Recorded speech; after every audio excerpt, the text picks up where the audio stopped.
Hello, ladies and gentlemen, and welcome to the Discriminating Gamer. I've got to tell you, the first day of my diet was great. I removed all of the fatty foods from my refrigerator, and they were delicious. Ladies and gentlemen, today we're going to go ahead and take a look at Fractured Sky from 4 Studio.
In Fractured Sky from 4 Studio, 1 to 5 players attempt to claim the most starfall on the board and become starfall rich after 5 rounds. Now, essentially, you put out the board depending on player count, and then players are going to get a number of items for themselves. First of all, they're going to get kind of their own play area, which is kind of a plastic tray, which is going to have all sorts of interesting things on it. It's got place for your airships and your skimmers and other items. But behind the shield you're going to put up, you're going to have your power tokens. Now, what's interesting here is the bottom of your ship, you can actually just put on the power token, and then it comes right out because it's magnetized, and you can place that on the board. Now, you're going to set up the Starfall tray, and you're going to be putting out public objectives and hidden objectives. And these are things that are going to be very important in how you score over the course of the game. Now, players are going to have cubes on kind of a player order track that's going to change over the course of the game. You're also going to have starting resources. You've got gold, you've got iron, and you've got wood. And you keep track of those by moving cubes along your kind of player tray. Now, as I say, you have kind of the public starfall, which you're going to just put a card face up. You're going to shuffle the hidden starfall and put 1 down at the beginning in the tray. Then you also have the hidden objectives, and you're going to place the hidden objectives, which kind of denote how difficult they are on the back. You're going to place those along the top of the tray. Now, at the beginning of the game, players can choose any, I think, 4 resources to begin with, and then you're ready to go. And gameplay is pretty simple. There's really 3 actions that you can do during the game. The first thing is you take your airship. Again, you get a power chip on the bottom of it, and you can place it anywhere on the board. And essentially, this is how much power you're bringing to that location in order to hopefully win that location. Now, some of the locations, depending on what we can see publicly, may have a starfall already on there, or from a preceding round, maybe one didn't get claimed. So some of the starfall are going to actually be on the board, and you may want to go for those. Or you may think there may be a possibility it may end up in one of the other locations, in which case you may want to go there. Now, the power chips are numbered from 0 to 10. I think you have 2 zeros, so you can bluff with that. And then the 1 and the 10 are white. So people will be able to see if you put it down, it's a 1 or a 10, but they won't know whether it's a 1 or a 10. Now, the second thing you can do is build a building. Now, many of the locations on the board, they have kind of these little building slots that are adjacent to usually several of them, 2 or more. And you can build a fortress there if you have the resources for it. And fortresses essentially grant a +1 power to any region that they're touching. You can also build a market with the appropriate resources. And what that does is you can place those markets in any of those building slots. And at the end of every round, any location it's touching that has one of your colored airships, you can automatically gain one of those resources. Now, you can also put out a skimmer. Now, skimmers are like light airships. And they, if you put them in a place for certain resources, again, they give you a +1 power. The difference is the fortress is there, it's permanent for the game, whereas the skimmers will come back to your tray after every round. Now, the third action is you can actually scout some of these hidden starfall locations. Essentially, you pay 2 gold, and you can look privately at what that is, so you'll know where some starfall is going to come out.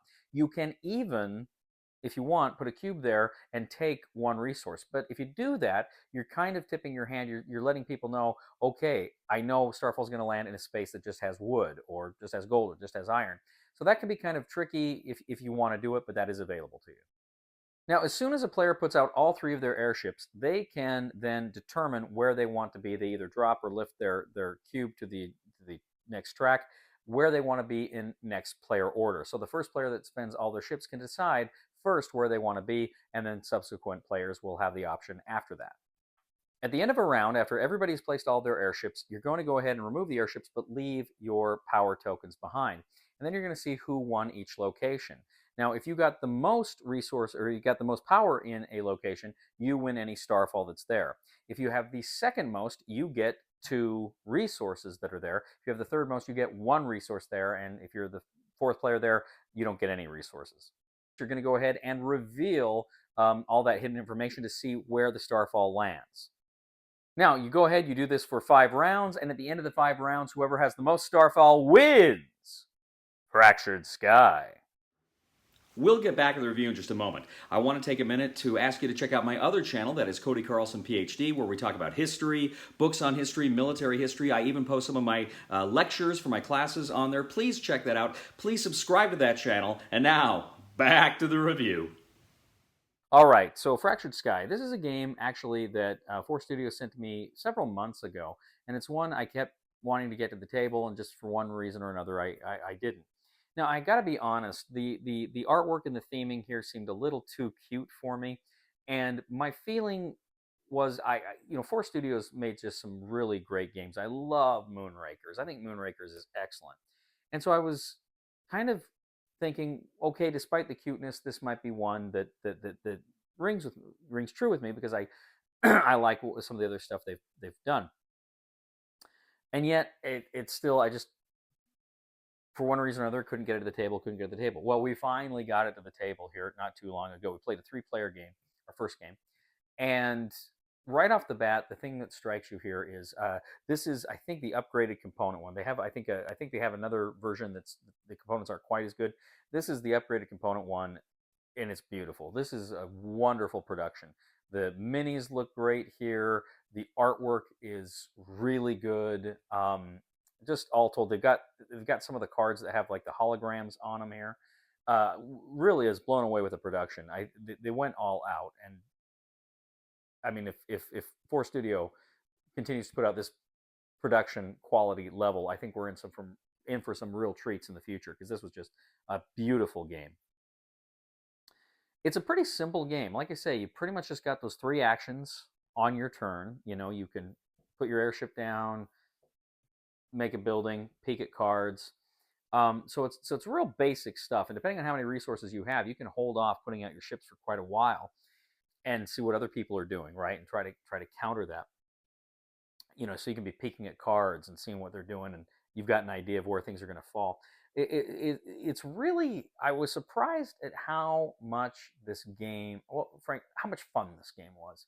It was incredibly fun because there's a lot of there's some bluffing here and counter bluffing, but there's hidden information, which is, I always like games that have hidden information, and you can cheat. Well, it's not cheat; it's in the rules, but you can see those cards if you want to pay the resources for it, and other people can't. And really, it's an area control game. Fundamentally, this is an area control game. How much power are you going to bring to these different places? Now, I mentioned you can put power on the board, but you can't put more than, I think, a total of 10 power out. So you can't go 6 one place and 5 another place. You can only do a total. So if you put that 10 out there, you've got to put 2 zeros out there, right? So that's interesting too. How badly do you want a location? How much do you think it's going to be there? And then if you don't get that location, how screwed are you going to be? Because if you actually put a 0 out in a location, you can't win with just a 0 token out there. So it's even if no one else is there. So it's a very interesting. There's an interesting puzzle here, an interesting game, and we all thought it was a blast. This is one of those games. I don't know what I was expecting, and I thought it would probably be good, as I said, because it's Force Studios. But I didn't think it would be as much fun as it was. And this game is incredibly fun, and isn't that why we play board games? Very, very, very fun game. In fact, it's another game I I was taken by surprise. I didn't expect to enjoy this game as much as I did. So on the Cody scale, I'm going to go ahead. I'm going to give this an 8 out of 10. It's an excellent game, tremendous fun, beautiful production, and what can I say? I recommend it. Well, thank you once again for joining us today on The Discriminating Gamer. As always, we'd ask you to please leave a comment for us here on YouTube, on Board Game Geek, on our Facebook page. Check us out on social media, Facebook, Twitter, X. And please, as I say, leave a comment. We'd love to hear from you. Please like and subscribe this video on YouTube. We'd ask you to give it a thumb on Board Game Geek as well. And if you really do enjoy the content we bring you here, I would ask you to check out my other channel, that is Cody Carlson, PhD, where we talk about military history, books on history, fun things like that. It would mean the world to me if you would subscribe to that channel as well. Also, too, if you do like this channel, I would humbly ask you to click on the Super Thanks button and leave a tip. How much room do fungi need to grow? As much room as possible. Please somebody help me on my feet again. And I don't know where I'm going, and I don't know where I've been. Please somebody help me on the solid ground. It's a long time, and I'll be dying. Once a year I wind up in the band. God knows that I love to fight. In Moonrakers from 4 Studios, 1 to 5 players take on the roles of various space mercenaries as they attempt to fulfill various contracts, negotiate with partners, and hopefully score the most